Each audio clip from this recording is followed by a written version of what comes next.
गौतम बुद्ध ने संसार के सबसे बड़े दुख को अज्ञान कहा है। उनके अनुसार अज्ञानता ही सभी दुखों का मूल कारण है। आइए इसे विस्तार से समझते हैं। बुद्ध ने कहा है कि मनुष्य के दुख का सबसे बड़ा कारण उसकी अज्ञानता है। अज्ञानता का अर्थ है हम संसार को, जीवन को और स्वयं को ठीक से नहीं समझ पाते।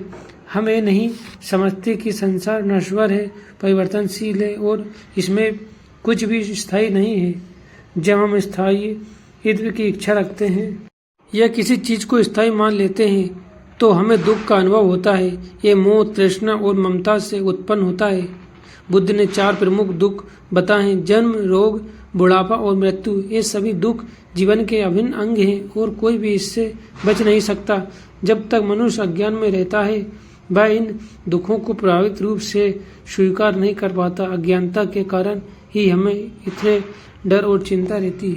तृष्णा यानी इच्छाओं का अंतहीन चक्र दुख का एक और बड़ा कारण है। हम लगातार नई इच्छाएं उत्पन्न करते हैं और जब वे पूरी नहीं होती तो हमें दुख होता है। तृष्णा से जुड़ी अज्ञानता यह है कि हम ये समझते हैं कि भौतिक वस्तुएं या सांसारिक सुख हमें स्थायी खुशी देंगे, जबकि ऐसा नहीं है। ये असत्य ज्ञान ही दुख का स्रोत है। मोह का अर्थ किसी वस्तु, व्यक्ति या स्थिति से अत्यधिक लगाव। बुद्ध ने सिखाया है कि मोह ही दुख का कारण होता है, क्योंकि सभी चीजें नश्वर हैं और एक दिन खो जाएंगे।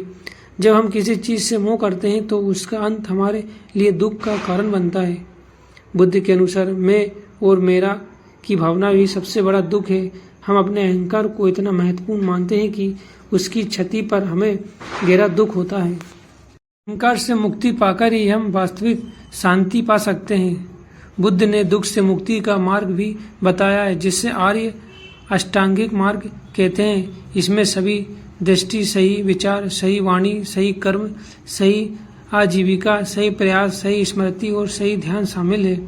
जब हम इस मार्ग का अनुसरण करते हैं तब हमें संयम ज्ञान प्राप्त होता है और अज्ञान का नाश होता है, जिससे सभी दुख समाप्त हो जाते हैं।